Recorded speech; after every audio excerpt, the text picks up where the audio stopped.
안녕하세요. 곰사장입니다. 북극서점에 와주셔서 감사합니다. 오늘 소개해드릴 책은 한병철의 불안사회입니다.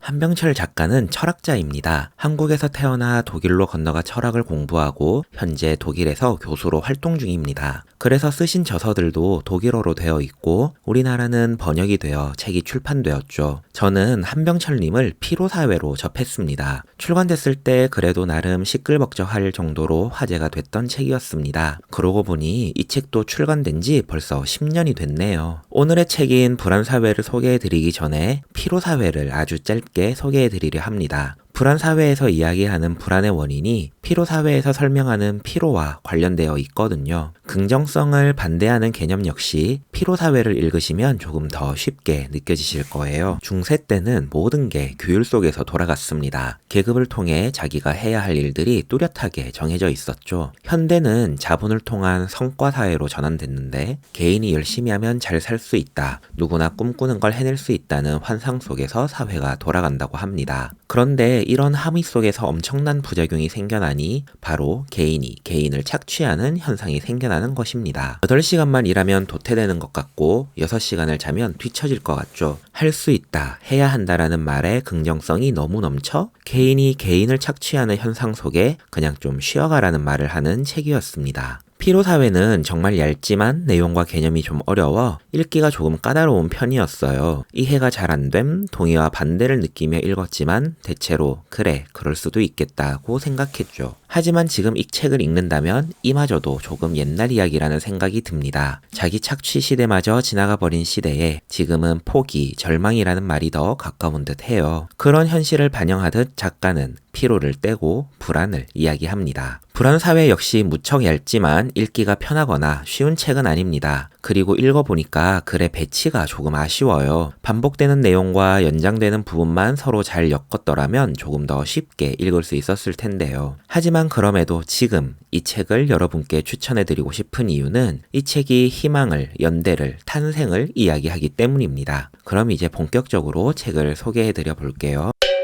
저자는 종말론의 호황으로 이야기를 시작합니다. 종말론이 돈이 되는 사회이니까요. 미래의 희망이 이야기된 지 오래입니다. 하나의 위기에서 다음의 위기로, 하나의 재앙에서 다음의 재앙으로, 하나의 문제에서 다음의 문제가 나타납니다. 삶의 목적이 생존만으로 축소되고 있는 중이죠. 그래서 작가는 희망이 중요하다고 합니다. 희망만이 살아남음을 넘어서는 살아있음을 되찾게 해줄 것이라고 합니다. 이렇게 책이 시작됩니다. 그리고 이 책은 제목이 불안사회이지만 불안을 깊게 정리하는 만큼 희망도 섬세하게 정리합니다. 불안의 문제점을 먼저 정리해 봅시다. 가장 큰 문제는 불안은 자유를 빼앗아갑니다. 불안은 이정표를 보여주지 않으며 오로지 경고 표지판만 세운다는 말이 인상적입니다. 작가는 불안은 우울한 기분을 퍼뜨려 사회 전체를 붕괴시키고 결국에는 민주주의를 위협한다 말합니다. 민주주의는 화해와 대화가 필수인데 불안한 사람은 타인의 말을 들을 수 없는 거죠. 바이러스, 전쟁, 기후 등 미래에 대한 불안이 커지면 앞으로 나아갈 수 없게 되는 것입니다. 물론 불안 자체는 정당합니다. 문제는 불안이 퍼져나가는 것이죠. 조심해야 하거나 부정적인 일이 생겼을 때 우리는 불안을 퍼뜨리는 것이 아니라 희망을, 의미의 지평을 이야기해야 하는 것입니다.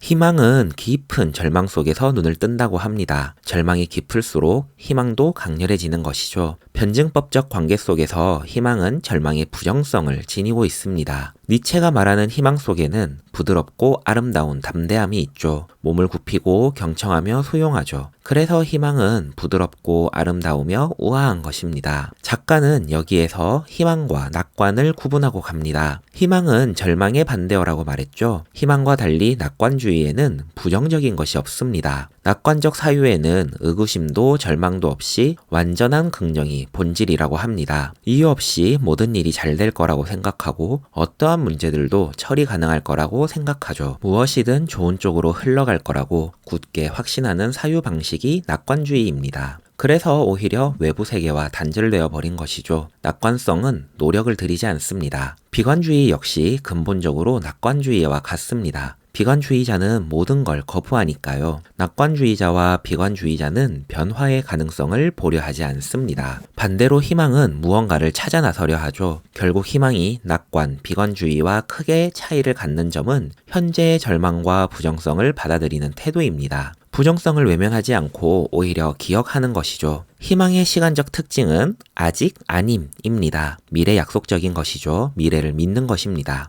불안은 우리의 믿음을 앗아가며 현실로부터 신뢰를 빼앗아갑니다. 현실, 아니 되려 과거마저 부정하는 것이죠. 현재 우리가 겪는 불안은 실제로는 영구적인 재앙이 아니라 사회의 구조적인 이유에서 발생합니다. 원인을 찾을 수 없고 넓게 퍼져 있죠. 실패나 도태에 대한 불안이 스스로에게 높은 성과, 창의성에 대한 강박을 만들고 역설적으로 생산성은 높아지게 됩니다. 하지만 이는 자기 스스로에게만 침전하게 만들어 타인과의 접촉을 끊게 되는 것입니다. 즉, 불안이 우리의 생산성을 인질로 잡고 스스로를 고립시키고 있는 것입니다. 희망은 우리를 연결하며 공동체로 만듭니다. 불안은 외로움, 소외, 무력감, 불신으로 이어지나 희망은 사랑을 포함하고 사람을 연결하며 화해시킵니다.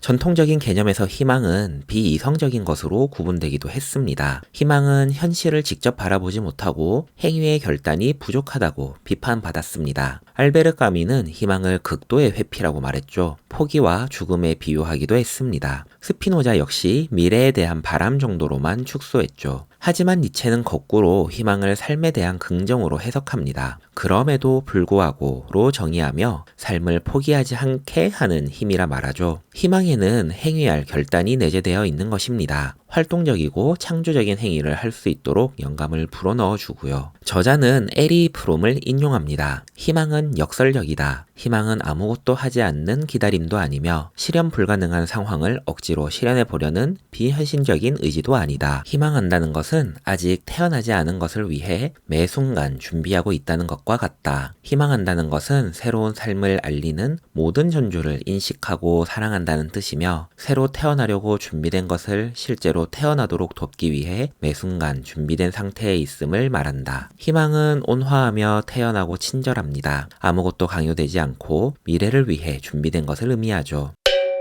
한나 아렌트가 정의한 행위가 나옵니다. 스스로 무언가를 시작하는 게 행위이죠. 하지만 행위는 철저하게 우연적입니다. 어떤 행위의 결과로 전혀 예측하지 못한 일이 벌어질 수도 있는 것이죠. 그래서 인간은 자신의 행위에 따라 붙는 불가역성의 부담과 예측 불허의 부담을 지게 됩니다. 아렌트에게 희망은 행위의 부산물인 것이지 필수적인 요소는 아니었습니다. 아렌트는 행위의 불가피한 죄책을 덜기 위해 용서라는 개념을 가져왔습니다. 하지만 작가는 우연성은 용서의 대상이 아니라며 그 자리는 희망이 자리 잡아야 한다고 말합니다. 희망이 만들어주는 열린 미래가 의도 없이 예측 없이 통제 없이 순순히 열려있는 미래가 행위의 죄책을 없애주는 것이라고요. 작가는 희망을 긍정적인 소원이나 기대로 필요의 충족으로 말할 수 없다고 합니다. 희망에는 무언가 초월적인 것이 있다 하지요. 절망이 깊어질수록 희망은 강해지는데 희망은 어떤 것이 잘 될 거라는 낙관적인 확신이 아니라 결과는 어떻게 되든지 상관없이 의미 있을 거라고 생각하는 확신입니다. 작가는 희망이 우리를 붙잡아주고 선한 행위를 계속할 수 있게 해주는 거라고 말합니다. 희망은 앞으로 몸을 굽혀 듣고 경청하려는 자세입니다.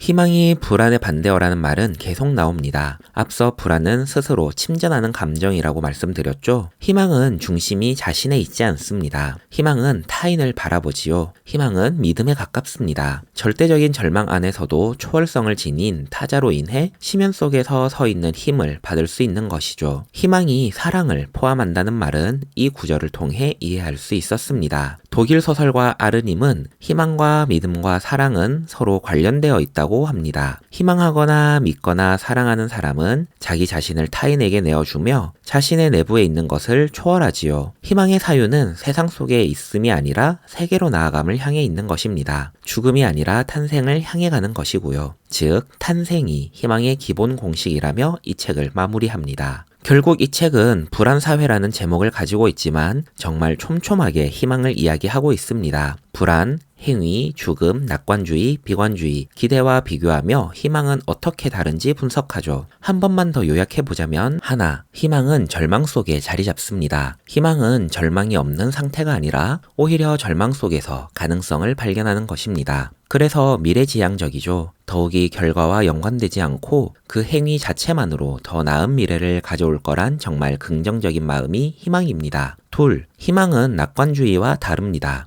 낙관주의는 막연한 긍정성을 가집니다. 희망은 현실의 부정적인 면을 외면하지 않고 절망을 인정하면서도 더 나아가려는 마음이죠. 셋, 희망은 공동체적인 감각을 가집니다. 이게 개인적인 기대나 소망과는 다른 점입니다. 희망은 타인에게 투사하는 것이죠. 필연적으로 사랑과 믿음과 연결됩니다. 그래서 불안을 극복하는 사회적 변화를 가능케 하고 사회를 더욱 연대하게 하는 것입니다.